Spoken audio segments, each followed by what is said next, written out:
One afternoon, a teenage boy walked into the courtroom with a kind of restless energy that didn't match the room. His name was Tyler Grant, 17 years old, wearing a wrinkled hoodie, hands in his pockets, chin slightly raised like he had already decided none of this mattered. Behind him stood his mother, Lisa Grant, her expression tight, somewhere between frustration and exhaustion. At the front sat Judge Judy Scheindlin, already reviewing the file, her glasses low on her nose as she scanned the first page.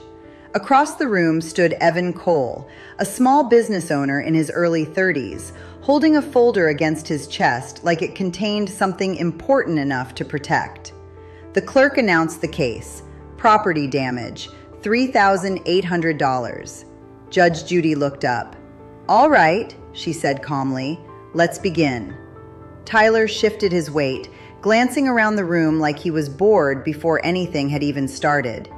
Judge Judy's eyes landed on him for a brief second. Then she turned to Evan. "You're the plaintiff. Tell me what happened." Evan stepped forward, steady but clearly tense. "Your Honor, I own a small car detailing shop. About 2 months ago, this kid came in with his friends. They were loud, messing around, filming videos. I told them to leave." Tyler smirked slightly, looking off to the side. Evan continued. "Later that night, someone came back and smashed one of my shop windows. Security camera caught it." Judge Judy nodded once. "And you're saying it was him?" "Yes, ma'am."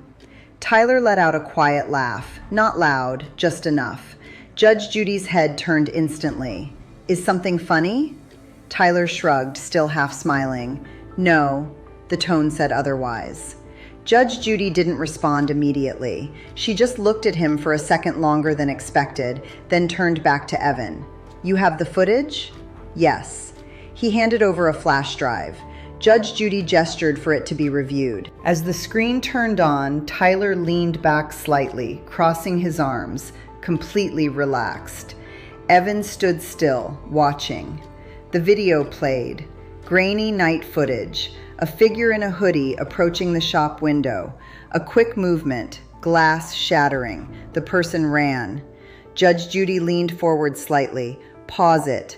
The screen froze. The figure's face wasn't clear, but the build, the clothing, it matched. Judge Judy turned her head slowly toward Tyler. "That you?" Tyler didn't hesitate. "Nope," he said it casually, almost amused.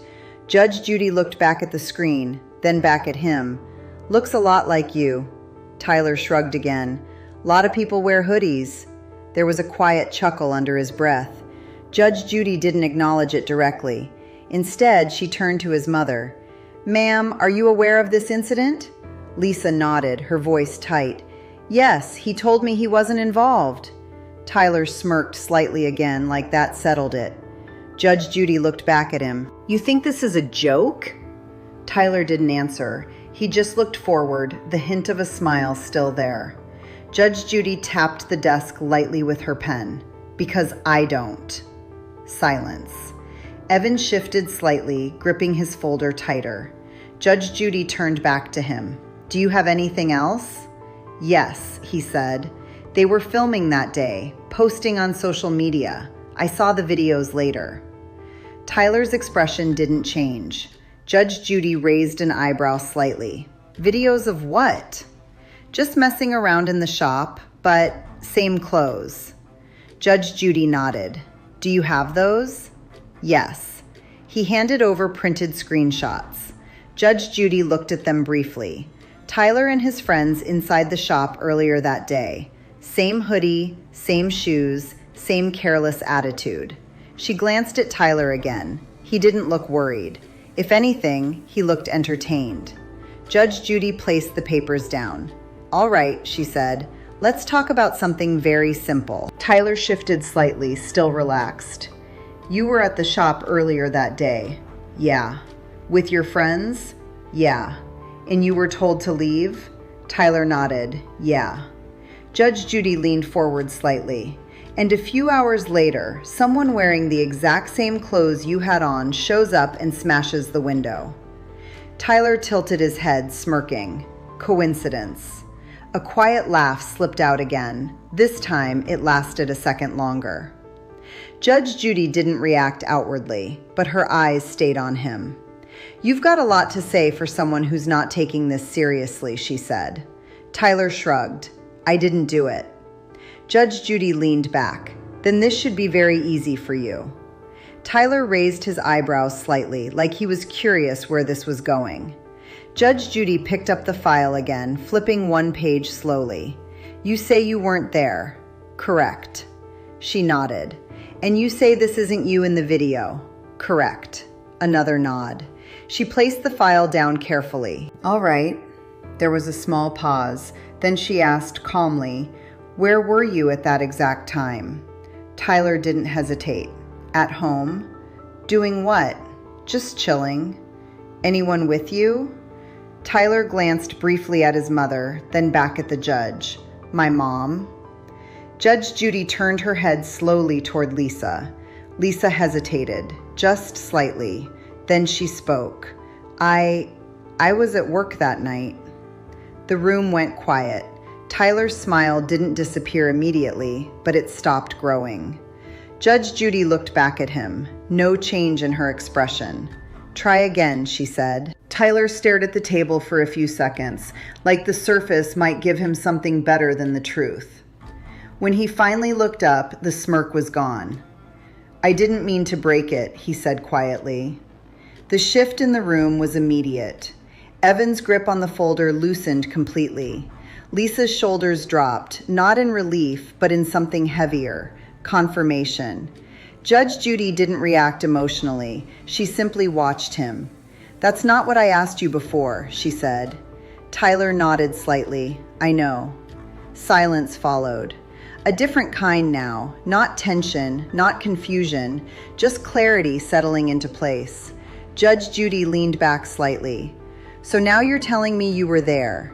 "Yes." "And you threw something at the window?" Tyler hesitated, then nodded again. "Yeah." "What?" "A rock." His voice stayed low. Judge Judy didn't rush. "Why?"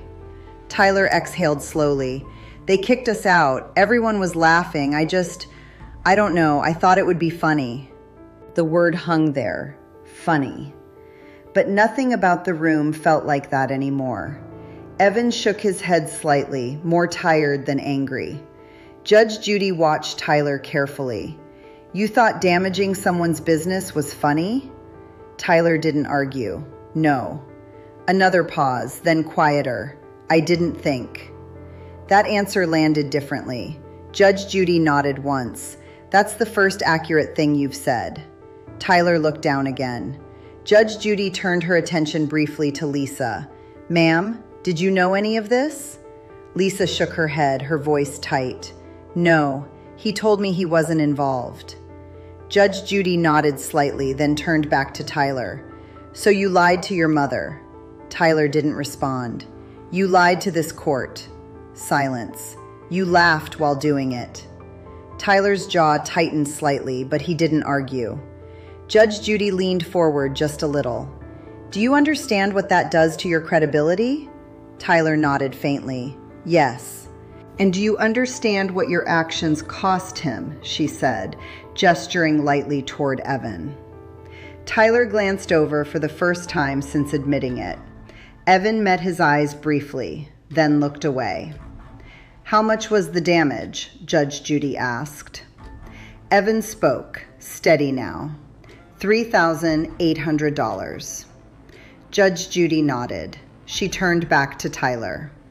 "That's not just a number," she said. "That's a small business. That's someone trying to make a living." Tyler swallowed. "I get it." "No," she said calmly. "You're starting to." The distinction was clear. Judge Judy picked up the file, glancing at it one last time.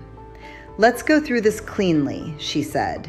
"You were at the shop earlier that day." "Yes." "You were told to leave." "Yes." "You came back later." "Yes." "You threw a rock through the window." "Yes." "And then you denied it." Tyler closed his eyes briefly. "Yes." Judge Judy placed the file down. All right. There was a short pause. Then she spoke, clear and direct. Judgment for the plaintiff in the amount of $3,800. Tyler didn't react right away. The number wasn't what hit him. It was everything behind it. Judge Judy continued, and since you're a minor, your parent is responsible for that payment. Lisa nodded slowly, already accepting it before the sentence finished. Judge Judy looked at her briefly. I suggest you work out how he's going to repay you. Lisa gave a small, tight nod. I will. Judge Judy turned back to Tyler. Her voice didn't rise, but it carried something firm. You spent 60 seconds thinking this was a joke. Tyler looked up, and one detail ended it. He didn't respond. He didn't need to. Judge Judy held his gaze for a moment longer. That's how real life works, she said. It doesn't take long to create a problem, but it takes much longer to fix it. Tyler nodded slowly. The energy he walked in with was completely gone now, replaced by something quieter, something real. Judge Judy gave a small nod. We're done. The gavel came down softly. Evan exhaled, not in victory, but in closure. Lisa placed a hand lightly on Tyler's arm. Not harsh, not comforting, just present. Tyler didn't pull away this time. Around them, the courtroom began to move again, but at the center of it, the lesson stayed behind. Not in the damage, not even in the money, but in the one small detail he didn't think mattered, until it did. Tyler didn't move right away after the gavel came down. Most people start gathering their things the moment a decision is made. Papers, bags, anything to signal they're ready to leave it behind. He just sat there for a second longer than expected, like he was still catching up to everything that had just happened. Lisa gently tapped his arm again. Let's go, she said quietly. He nodded once, slowly, and stood up. Evan was already collecting his documents, but not in a rush. His movements were steady, controlled. When he looked up, Tyler was standing across from him. For a brief second, neither of them spoke. Then Tyler said, barely above a normal voice, I'm sorry. It wasn't dramatic, it wasn't polished, but it was real. Evan studied him for a moment, then gave a small nod. Just don't do it again, he said. That was it. No lecture, no anger left, just something simple. Tyler nodded again. I won't. Lisa placed a hand on his shoulder, guiding him toward the exit. This time he didn't resist, didn't look around, didn't try to act like any of it didn't matter. The walk out of the courtroom felt different from the way he walked in, slower, quieter. Behind them, Judge Judy was already on to the next case, flipping through another file like nothing unusual had happened, because for her, it hadn't, but for Tyler, it had. Out in the hallway, the noise picked up again, people talking, doors opening and closing, life continuing like it always does. Lisa stopped walking and turned to him. You're paying me back every dollar, she said. Tyler nodded. I know. And you're going to that shop tomorrow. You're going to look that man in the eye again. He didn't hesitate this time. Okay.